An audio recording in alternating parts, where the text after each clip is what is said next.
On site, we're joined by Lutfey Siddiqi. He is adjunct professor at NUS Business School, joining us from Singapore. Professor Siddiqi, we've heard the student protesters gave a deadline for today for the dissolution of parliament.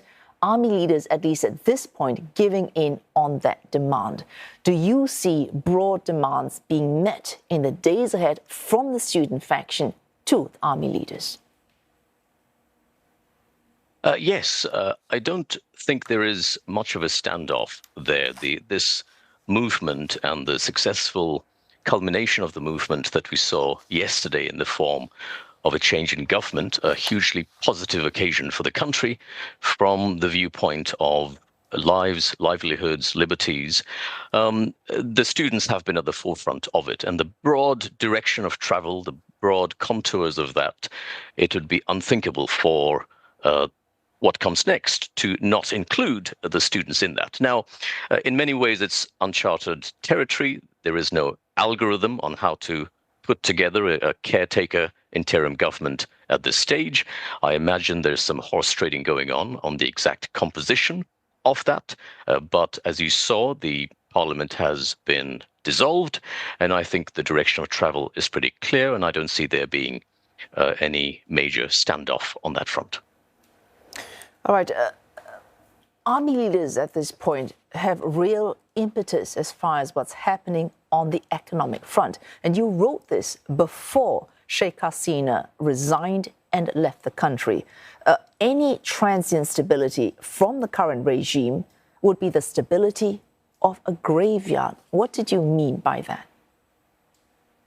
That's right. So for me, even though the proximate cause of the recent unrest was the specific issue of quotas in public sector jobs, for me it was really the precipitation of economic imbalances, economic miseries that had resulted in some pretty poor mismanagement, poor management, at least in the 2 years to the run-up to this January's elections, and a crisis of confidence over there. The country has strong fundamentals, but the lack of confidence meant that you just couldn't monetize or act on those fundamentals in recent years.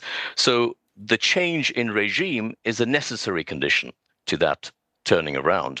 To just contextualize Bangladesh for your viewers, I mean, it's the fifth largest country in the world, fifth largest in Asia, eighth largest in the world.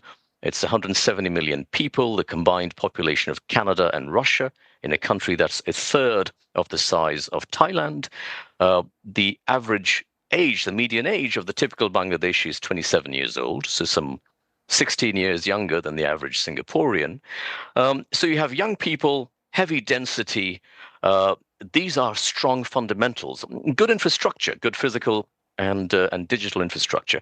But you just couldn't make that work in a very hyper-managed and hyper-frozen set of economic variables. The exchange rate, interest rates, they were the stock market levels. They were frozen administratively at unsustainable levels in the run-up to the last elections.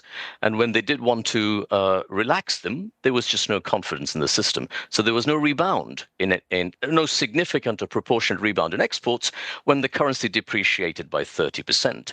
And so confidence needed to be injected, and investments needed to be fostered. And the change in regime, to me, was economically inevitable for a country that has no oil, no natural resources. And autocracies don't survive without natural resources if they're at war with their own people, and particularly their biggest natural resource, so which is their young people. Pardon me for cutting me in, Professor Siddiqi. If the students get their demand being met, and Muhammad Yunus, that's Nobel Peace Prize laureate, he won the prize in 2006 for pioneering microfinancing, he's a globally recognizable figure. If it's immediate confidence we need globally, would this be, I suppose, one way to kickstart that confidence before any more sustained changes can be made in the Bangladeshi economy? There is no better person in the world than Professor Yunus for this. He's the man of the moment. You just have to think about the fact that he's a Nobel Peace Prize laureate. He's also won the US presidential, congressional medals. Very few people have had a combination of these. But a peace laureate who talks about business, innovation, creativity, startups, execution. That's been his entire profession. He's analytically an economist, but he's a business builder.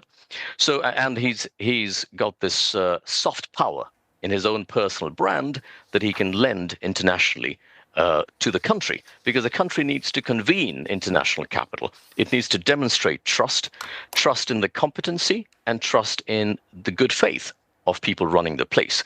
So I think if it's about injecting investment, fostering investment in the way that Singapore does very well, you need that level of confidence. Of course, he'll need to create a team around him. He needs to make the team gel in a very agile manner. And we saw some wonderful things during the student movement, where the way they coordinated themselves and in a non-hierarchical manner, I think they can come together. And then it's all about execution. The economy is not going to wait for the country to resolve ideological battles or even complete the whole process of depoliticizing institutions. We need to get to work. We need to get to work as quickly as possible and get into execution mode. Just and get I think to he'd work, be great. but get people in work. Thanks for that, Professor Lutfey Siddiqi from the NUS Business School in Singapore.